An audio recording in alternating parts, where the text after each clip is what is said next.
Tout comme Jean-Loup, Jean-Luc est un prénom composé typiquement français qui associe une racine hébraïque et une racine latine.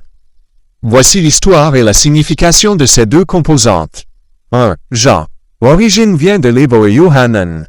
Signification. Signifie. Dieu fait grâce ou Dieu est miséricordieux. 2. Luc. Origine. Vient du latin. Lucas. Lui-même dérivé du grec. Logos. Signification. Signifie. Lumière. Ou blanc. Par extension, on le traduit souvent par celui qui apporte la lumière. Ou né de la lumière.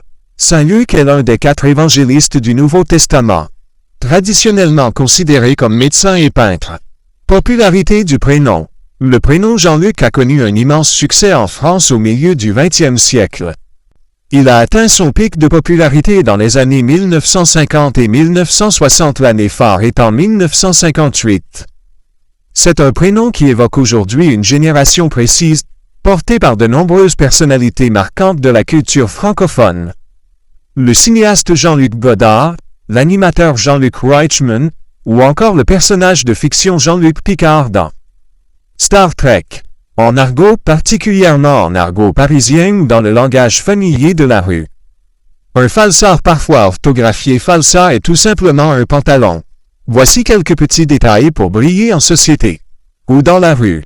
L'origine. Le mot vient de la déformation de froc, mélangé à d'autres suffixes de l'argot du 19e et 20e siècle.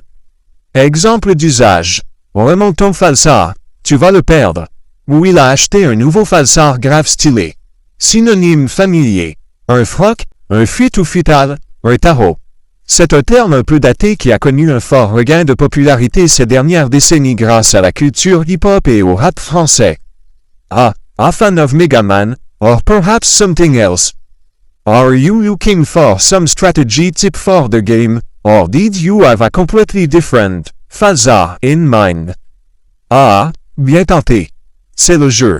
Le mot « falsar » est un classique de l'argot français, mais c'est vrai qu'il a un petit côté rétro qui aurait pu faire trébucher un traducteur automatique ou une IA moins bien entraînée. Rassure-toi, tu n'es pas le seul à essayer de me piéger avec des expressions bien de chez nous. L'argot, le verlan ou les expressions régionales, c'est souvent le meilleur test pour voir ce qu'une IA a dans le ventre. Tu as une autre colle en réserve dans ton falsar, ou c'était juste pour tester mes réflexes?